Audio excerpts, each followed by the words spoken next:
awkward moment. When you think you're special to someone, but you're not. One simple rule you always need to keep in your mind. Nobody is really that busy. It all depends on what number you are on your priority list. You're just not that special.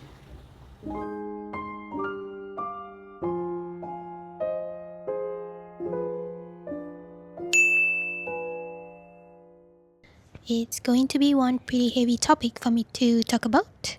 Hey, it's been a while, isn't it? I'm going to switch on the light first and yeah, wait for me for a bit. Okay, is it better? Yeah. Not so fun topic for me to share, but then I've decided that creating content is not about sharing your happy jolly moments. So I've got my water with me. We're gonna get cozy. I'm losing my voice. I'm so sorry. I burn my incense because to me that's what gives me peace. That's what keeps me calm. If you're going through a heartbreak season, let's have a chat. When you're not that special. When you're not that special. When to know that you are not special. When to know it's time for you.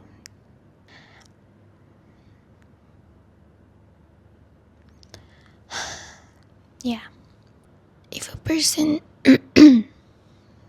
my throat chakra, I'm telling you, my throat chakra is not doing so well within this couple of days. So if a person always leaves you with mixed feelings, uncertainty, unsettled mind, girl, remove yourself from the equation. 5 signs of true deep connections versus 5 signs of he's just not into you. Let's talk about the good thing first.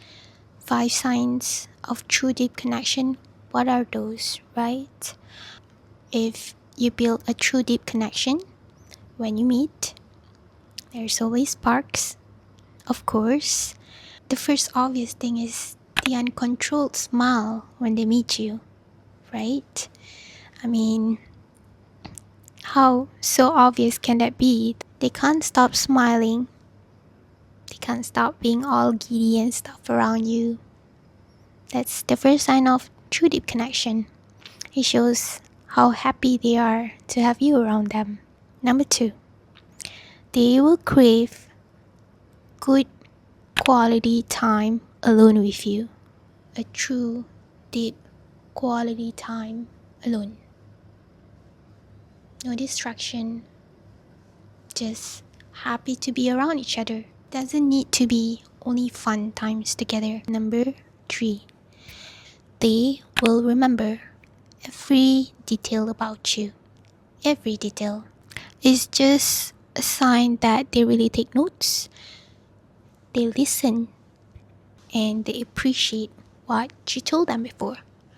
Number 4, they will make every date special. It doesn't have to be only your birthday. It doesn't have to be Valentine's Day.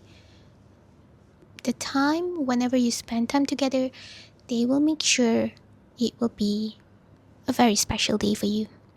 Number 5, they respect your pace. If you say you don't like something, they will make sure that there is a balance. That is why building deep connection is actually really important, especially for you guys to really get to know each other, for you guys to know the personality between each other. So if one person doesn't like to hang out much, it takes a lot of courage and a lot of energy for them to prepare themselves mentally and physically to be present. That is how they respect your pace. It's not only about having fun together outside. It's not only about what they want to do. They should never make you feel uncomfortable if they know you're not the type of person who doesn't even like to go out. all the time. Say one is introvert, another one is extrovert, so there will be a balance in between. It's not only about what the other person likes to do, but it's always a give and take kind of situation. Sometimes you spend time only together, sometimes you hang out outside. That's basically the 5 signs of true deep connection. Let's talk about the other 5 not so fun part of connection with someone. The 5 signs when he's just not into you. The most obvious, he never expressed his feelings towards you.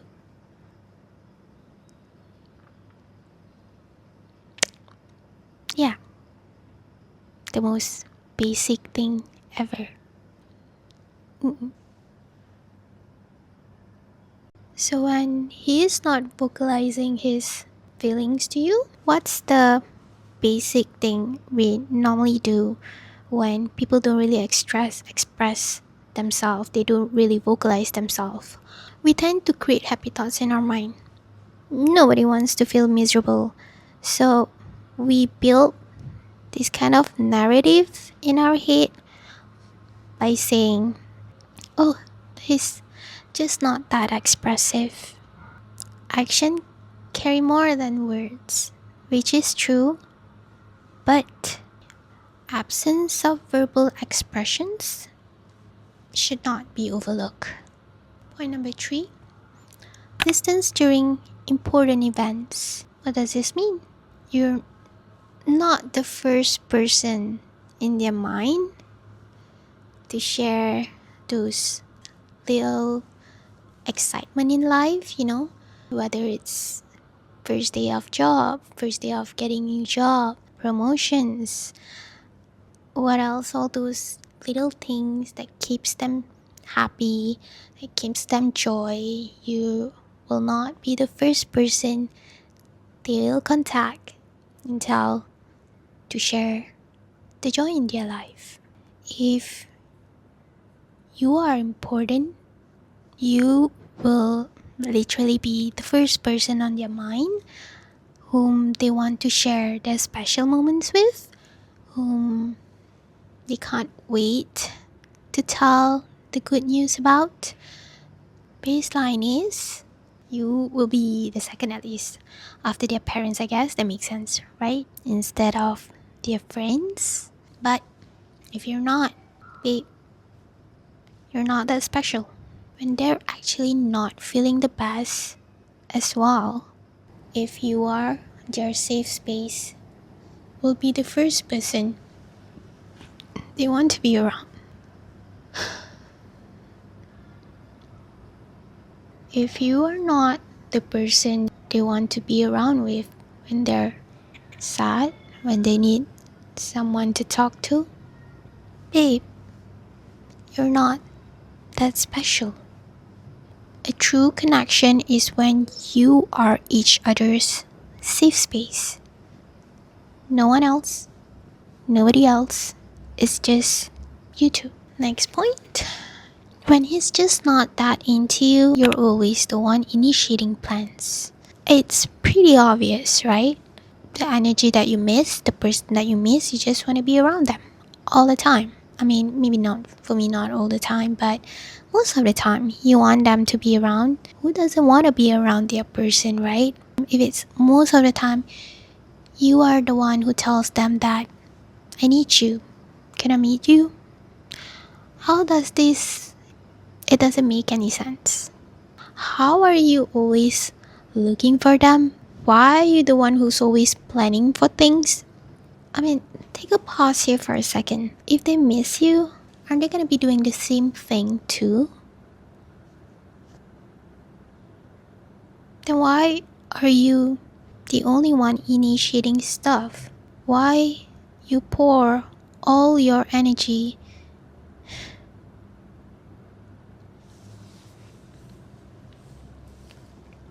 Why?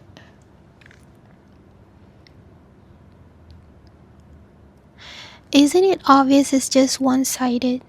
You can't wait to meet them. They're like so just like me. Doesn't feel right, innit? I bet if you try to break a silence for a month, babe, they're gonna be fine.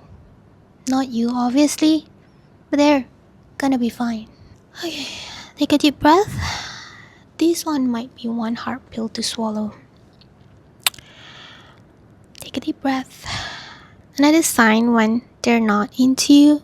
Look, a person who's telling you they are not ready for a relationship is telling you they're not ready for a relationship with you. Now, now do me a favor, read that again. Between the 5 signs of true deep connection versus the 5 signs that they're just not into you. Now do this simple thing. Which way more or tick most of the box? This one or this one that you can relate most to your current situation? Look, life is not always full of butterflies and rainbows. Sometimes it can be dark as sinking in the deepest ocean. It can be really dark. It's okay to allow yourself to cry for a good period of time until you feel better. Yeah, sometimes it's okay to let that water go, let it flow. Sometimes being delulu is not the best solutions, I mean, for manifestation, normally, yes, you're being delulu all the time for all the things that you don't have at the moment. You're imagining, you're manifesting that you're going to get it. But I must say, when it comes to relationship, being delulu is not the best delulu. It's not. Pull yourself back to reality. Change yourself back to reality when it comes to this one, because this is not just you. This is a connection. It's more than you. Just admit it. You're literally waiting for something that won't happen. You are not hard to love, You're just asking the wrong person to try. I'm losing my voice again. So I'm gonna wrap this up soon. Never wish to unmeet someone. Every person you cross path with, they all exist in our timeline for a reason. Some are blessings, most are lessons. No matter how much you're hurting right now, never wish them hell. Wish them well, send them light, send them love. They might just be as lost as you. You're just not that special someone they see their future with. So, what I learned so far from my past relationship, looking back at my pattern, I tend to run away when I'm feeling off because I trust my intuitions most of the time. It's just a coping mechanism. I run before I hurt, to just disappear, to run away from reality, just vanish in thin air. Poof, gone. That was me back then. What I want to tell you now is don't be like that. Don't be like me. In order for you to grow, you have to do the thing that you're most uncomfortable with. Confrontation, face the fear, try to be the bigger person. You choose to be in a relationship, it's a partnership. It's not fair for you to decide everything just for yourself and just make decisions on your own. That doesn't sound fair, right? Have a proper conversation first, at least, before you decided to disappear, before you decided to end a situation, to end a connection, before you decided to close another chapter of your life, to let them hear how you feel, to let them understand why are you feeling certain way. Just don't be like me. Lastly, be brave enough to knock on that door. But if it doesn't open, then it's not for you. It's okay. It's okay. There will be other doors somehow. That one is just not for you. But you knock on them. You try. You should be proud of yourself for trying. I pray that one day you too will find that person who will do anything to be your everything. I love you. Sometimes you might find the one, but you're not the one for them. So just let it go.